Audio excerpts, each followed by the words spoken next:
مولاي صل وسلم دائما أبدا على حبيبك خير الخلق كلهم. مولاي صل وسلم دائما أبدا على حبيبك خير الخلق. محترم سامعین، السلام علیکم ورحمۃ اللہ وبرکاتہ۔ چند باتیں ماہ ذی الحجہ کی فضیلت کے متعلق سماعت کریں۔ اسلامی سال کا 12واں مہینہ ذی الحجہ ہے۔ اس نام کی وجہ یہ ہے کہ اس ماہ میں لوگ حج کرتے ہیں، اور اس کے پہلے 10 دن کا نام قرآن مجید میں ایام معلومات رکھا ہے۔ یہ دن اللہ تعالیٰ کو بہت پیارے ہیں۔ اس کی پہلی تاریخ کو سیدہ طیبہ طاہرہ فاطمہ زہرا رضی اللہ تعالی عنہ کا نکاح سیدنا علی مرتضیٰ رضی اللہ تعالی عنہ کے ساتھ ہوا۔ اس کی 8ویں تاریخ کو یوم ترویہ کہتے ہیں، کیونکہ حجاج اس دن اپنے اونٹوں کو پانی سے خوب سیراب کرتے تھے تاکہ عرفہ کے روز ان کو پیاس نہ لگے، یا اس لیے اس کو یوم ترویہ سوچ بچار کہتے ہیں کہ سیدنا حضرت ابراہیم علیہ السلام نے 8ویں ذی الحجہ کو رات کے وقت خواب دیکھا تھا کہ کوئی کہنے والا کہہ رہا ہے کہ اللہ تعالیٰ تجھے حکم دیتا ہے کہ اپنے بیٹے کو ذبح کر۔ تو آپ نے صبح کے وقت سوچا اور غور کیا کہ آیا یہ اللہ تعالیٰ کی طرف سے ہے یا شیطان کی طرف سے، اس لیے اس کو یوم ترویہ کہتے ہیں۔ اور اس کی 9ویں تاریخ کو عرفہ کہتے ہیں، کیونکہ سیدنا حضرت ابراہیم علیہ السلام جب 9ویں تاریخ کی رات کو وہی خواب دیکھا تو پہچان لیا یہ خواب اللہ تعالیٰ کی طرف سے ہے۔ اسی دن حج کا فریضہ سر انجام دیا جاتا ہے۔ اور 10ویں تاریخ کو یوم نحر کہتے ہیں، کیونکہ اسی روز سیدنا اسماعیل علیہ السلام کی قربانی کی صورت پیدا ہوئی، اور اسی دن عام مسلمان قربانیاں ادا کرتے ہیں۔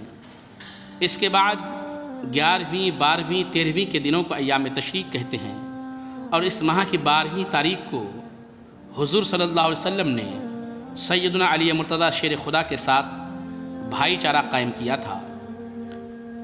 اور اس کی 26ویں تاریخ کو سیدنا داؤد علیہ السلام کی استغفار نازل ہوئی تھی، اور اسی مہینہ کی 28ویں تاریخ کو سیدنا حضرت علی مرتضیٰ رضی اللہ تعالیٰ عنہ مسند خلافت پر بیٹھے تھے۔ ذو الحجہ کا مہینہ ان 4 برکت اور حرمت والے مہینوں میں سے ایک ہیں۔ اس مبارک مہینہ میں کثرت نوافل، روزے، تلاوت قرآن، تسبیح، تحلیل، تکبیر و تقدیس اور صدقات و خیرات وغیرہ اعمال کا بہت بڑا ثواب ہے۔ اور بالخصوص اس کے پہلے 10 دنوں کی اتنی فضیلت ہے کہ اللہ تعالیٰ نے اس عشرہ کی 10 راتوں کی قسم یاد فرمائی ہے۔ اللہ تعالیٰ فرماتا ہے والفجر ولیال عشر، قسم ہے مجھے فجر کی، عید قرباں کی، اور 10 راتوں کی جو ذو الحجہ کی پہلی 10 راتیں ہیں۔ اس قسم سے پتہ چلتا ہے کہ عشر ذی الحجہ کی بہت بڑی فضیلت ہے۔ اسی طرح ماہ ذی الحجہ کی فضیلت حدیثوں سے لبریز ہیں۔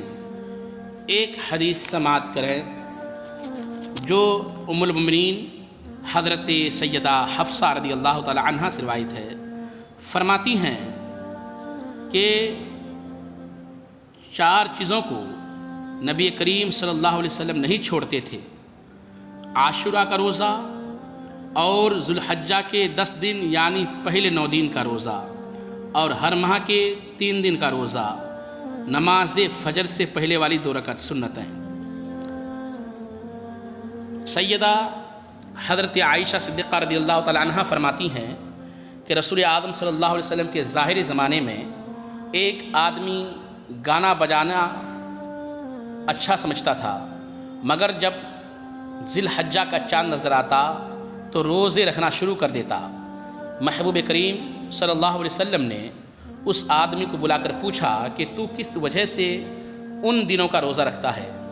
اس نے عرض کیا، یا رسول اللہ صلی اللہ علیہ وسلم، یہ دن حج کے دنوں میں سے ہیں۔ مجھے یہ بات پسند آئی کہ اللہ تعالیٰ مجھے حاجیوں کی دعاؤں میں شریک فرمائے۔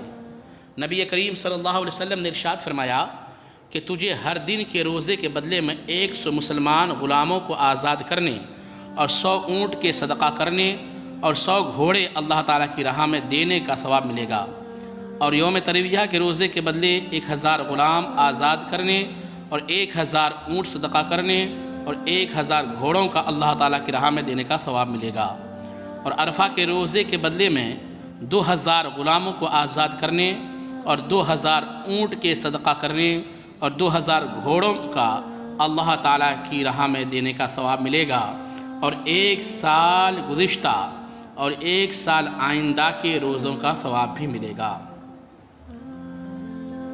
ان دنوں میں عرفہ کا دن بڑا معظم دن ہے کہ عرفہ کا روزہ ایک گزشتہ سال کا اور ایک آنے والے سال کے گناہوں کو مٹا دیتا ہے، لہذا ہو سکیں تو ماہ ذی الحجہ کے جو پہلے والے 9 دن ہیں ان 9 دنوں میں روزہ رکھیں، یا نہ ہوں تو کم سے کم عرفہ کے دن ضرور روزہ رکھیں۔ یہ یاد رہے کہ پورے سال میں 5 دن روزہ رکھنا منع ہے۔ عید الفطر یعنی رمضان عید 10، 11، 12، 13 ذی الحجہ، یہ کل 5 دن ہیں کہ پورے سال میں 5 دن روزہ نہیں رکھ سکتے۔ جو روزہ رکھے گا وہ گنہگار ہوگا۔ تمام مسلمان بھائی اور بہنوں سے گزارش ہے کہ ماہ ذی الحجہ کے پہلے والے 9 دنوں میں سے جو دن چاہیں روزہ رکھیں، خصوصاً عرفہ کا روزہ رکھنے کی کوشش کریں۔ السلام علیکم ورحمۃ اللہ تعالیٰ وبرکاتہ۔